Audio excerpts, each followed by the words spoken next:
I'm Julie, Fei-Fan Balzer, and today I'm going to show you how to make these absolutely gorgeous watercolor prints. I thought I'd share one of my favorite ways to use my Art Foamies, and I do mean my Art Foamies quite literally. I design stamps for Art Foamies. You can see the Balzer Designs sticker right down there. So this is one of my new designs, and you can see that Art Foamies are basically very large and good quality foam stamps, and this particular stamp comes in two sizes. There is a smaller version, and the stamp also has a smaller version. But today I have some tags, and if you're interested in knowing what I do with tags after I decorate them, I do have a live online class coming up all about that. And today I'm also going to be using some Inktense blocks. Now these are watercolor blocks, which are permanent when they're dry, which is great for the kind of layering that I do. You could also use any water-soluble product, okay, like a water-soluble crayon or anything like that. And this is easy enough to do, which is you can try to get it on dry.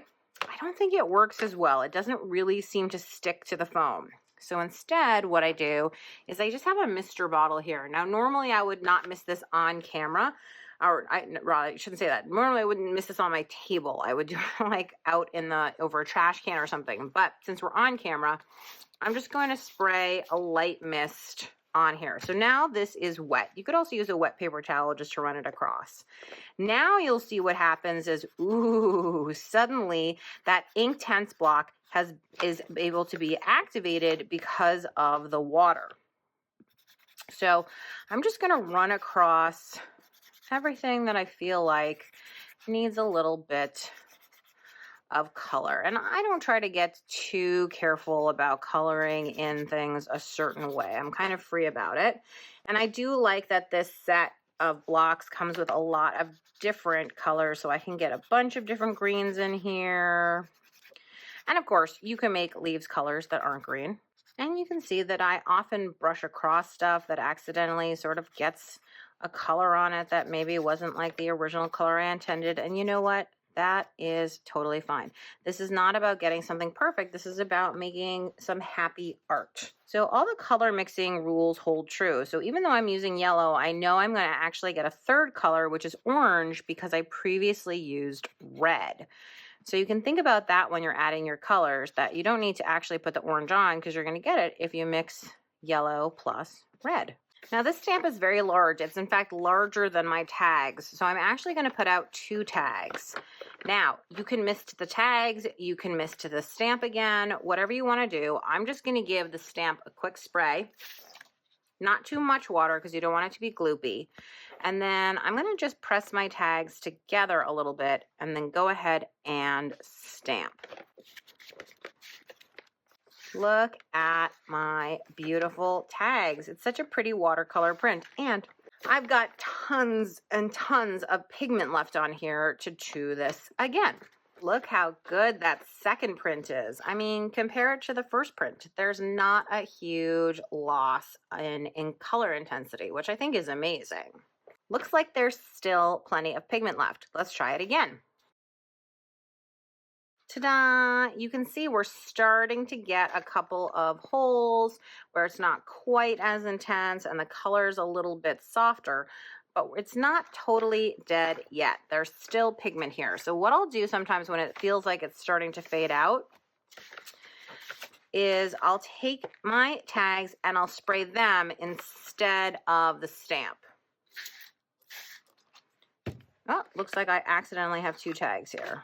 And the reason I spray the tags instead of the stamp is I think it's a little more watery that way somehow, because it's like the surface somehow takes on more of a water sheen, so it tends to grab a little more color. You can see that it's a little bit more of a blurry impression.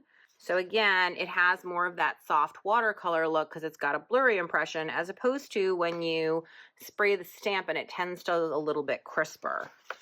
And I could probably keep going trying to pull some more color off here. I can also give this a spritz and then go ahead and come across the top with like one color, a light color like this yellow. Maybe I'll go in the other direction too, just to be sure. And you can see how that has changed the color there. One more spray, and let's see how this goes. Pretty cool. You can see that the yellow has changed the color of everything, but I'm still getting a lot, actually, of the colors that are underneath. I mean, it's still very green. Okay, so let's spray this again. I gave it a good couple sprays, and you can buy an expensive and nicer, or not even expensive, but just a nicer Mr. bottle than this, which will give you a really fine, nice, even spray and not kind of a splotchy one if you care. So cool. The prints just keep coming. So now I could come across with another color and sort of see how it goes. So you can see how this can kind of keep going.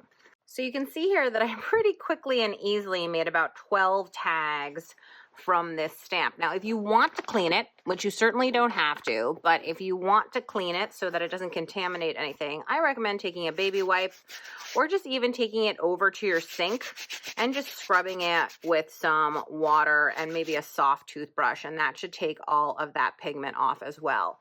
But check it out. I think these are gorgeous. Thanks so much for watching. I hope you will hit that like button and subscribe to my channel. And don't forget that I've got a live online class all about tags and how to use them, especially in your art journal, coming up soon. So check that out at juliebalzer.com.